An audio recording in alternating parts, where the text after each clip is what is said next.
Le plus gros problème rencontré par la communauté de la Terre plate était de parvenir à décoder les cieux. Les partisans du modèle héliocentrique disposent d'un argument tout à fait valide lorsqu'ils affirment que celui-ci est un système prédictif blindé. Et malgré ce que pensent beaucoup de platistes, les astronomes ne sont pas restés aveugles durant les 100 dernières années. La majorité des astronomes amateurs et professionnels a toujours cherché à faire de nouvelles découvertes, soit pour changer le paradigme, soit pour en confirmer certains aspects. Comme exemple des capacités prédictives du système mathématique de projection que représente le modèle héliocentrique, il faut savoir que les astrophotographes peuvent trouver dans le ciel, par leurs coordonnées, des corps tels que des groupes d'étoiles, des nébuleuses ou des galaxies, si tant est que ces termes conviennent, qui sont totalement invisibles, que ce soit à l'œil nu ou avec un puissant télescope.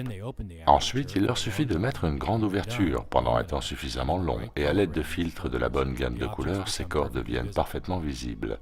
Les platistes doivent réaliser ceci, il n'y aurait pas de marché pour les télescopes et autres engins sophistiqués d'observation des astres si leur modèle, de ce point de vue, n'était pas correct.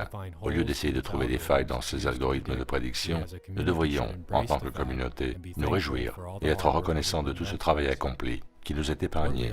Et si nous ne faisons simplement qu'appliquer leurs algorithmes et les intégrer dans une élaboration physique pour faire en sorte que le concept soit non seulement tout à fait possible, mais aussi, sachant que l'astronomie moderne est déjà en train de s'orienter vers le modèle de l'univers électrique, que ce modèle électromagnétique plat est très sensé, car plus facilement explicable et prouvable que les hypothèses actuelles de l'univers, que ce soit de Newton ou d'Einstein.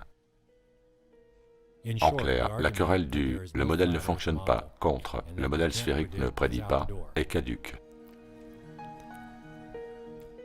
Il appartient maintenant aux deux camps de prouver lequel des deux est le bon par une vérification empirique, comme par exemple d'exiger de la part des partisans du globe de prouver de manière empirique que le Soleil est une boule de plasma en feu distante de 150 millions de kilomètres et de la part des platistes de prouver sa projection électromagnétique.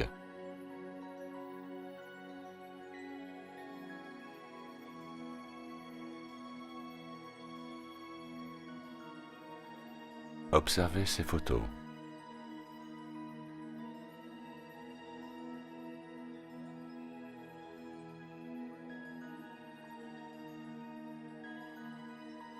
Et cherchez sur Internet la corrélation entre l'hydrogène, l'extrême chaleur et le magnétisme. Et comme on nous a souvent opposé l'argument de l'analyse spectrale montrant de l'hydrogène et de l'hélium, celui-ci ne sera pas validé, car la lumière du Soleil ne fait qu'interagir avec les couches supérieures de l'atmosphère, qui sont justement composées, selon le gradient de densité, vous avez deviné, d'hydrogène et d'hélium. Retour au modèle. Dans notre configuration actuelle, le Soleil se déplace en cercle parfait autour de l'observateur. Les données de temps et de position sont correctes, mais nous avons fait un compromis sur le fait que le vrai Soleil reste à vitesse constante. En pratique, cela signifie que nous avons placé le Soleil objectif à distance égale de l'observateur, mais à cause de la variation angulaire du rayon, de la vitesse de l'azimut et de la déclinaison, celui-ci a un cheminement très sinueux. Par conséquent, les changements de vitesse observés, égaux mais opposés au nord et au sud, doivent être dus aux variations de la force du champ. Ce qui est attendu, dans la mesure où les lignes de force électromagnétique varieront d'intensité dès lors qu'une source chargée en particules est à proximité. Pour résoudre ce problème et afin de pouvoir parfaitement représenter les lignes de force du champ, il nous faut prendre en considération les changements de vitesse et les variations angulaires du rayon, en les basant sur la distance, perdue ou gagnée, par l'objet utilisé pour représenter la perspective 3D de son cheminement. Dans cette optique, nous prenons le parti d'un objet source ayant une orbite fixe à vitesse constante tout au long de l'année avec des changements de saison provoqués par la puissance changeante du champ magnétique. Par conséquent, entre chaque incrément de temps, la distance parcourue du Soleil objectif doit être identique dans un environnement 3D.